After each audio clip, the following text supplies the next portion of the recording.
Il-Prim Ministru Robert Abela flimkien mal-istudenti tal-Iskola Primarja tal-Birgu fi ħdan il-Kulleġġ Santa Margherita inawguraw il-ġnien fuq il-Glażis fil-Kottonera.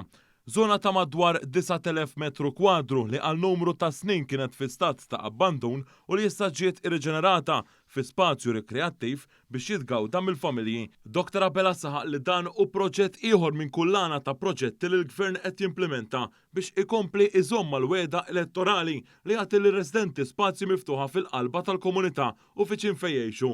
Żied jgħid li dan il-ġnien se joffri spazju fejn il-familji jistgħu jqattaw ħin ta' kwalità mal-eżiż tagħhom. Qal li wara proġetti oħrajn importanti fil-Kottonera, pariġunazzjoni tal-pjazza u x-xatt tal-Kalkara, il-Birgu u post ieħor li tiggawdi minn investiment u proġett ta' kwalità b'enfasi fuq in-nies. Il-Prim Ministru sostna li l-Gvern kommess li jkompli l-ħidma tiegħu biex pajjiżna ikollu lokalitajiet b'aktar spazji miftuħa li jkunu jistgħu jitgawdew mir-residenti, familji u tfal. Ix-xogħlijiet f'dan il-proġett irrispettaw l-ambjent eżistenti. F'dan il-ġnien inħolqu diversi żoni ta' rekreazzjoni fosthom post għal picnics, logħba tfal u anke park għal klieb. It-tamir ġdid f'dan il-ġnien u magħmul minn materjal naturali u riċiklat. Hemm ukoll sistema ta' dwal ġodda li tagħmel użu minn enerġija solari u tpoġġew kamras ta' sigurtà madwar il-ġnien. Il-proġett sar minn Green Surf fera fih dan il-Way Surf li timplementa proġetti ħodor f'żoni urbani. Preżenti wkoll kien hemm il-Ministru għall-Ambjent Mirjam Dalli li fistret kemm spazji bħal dawn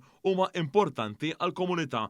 Intqal kif nhar is-Sibt li ġej fl-4 ta' nofsinhar il-qudiem se tkun qed tiġi organizzata wkoll attività f'dan il-ġnien b'divertiment għall-familja kollha.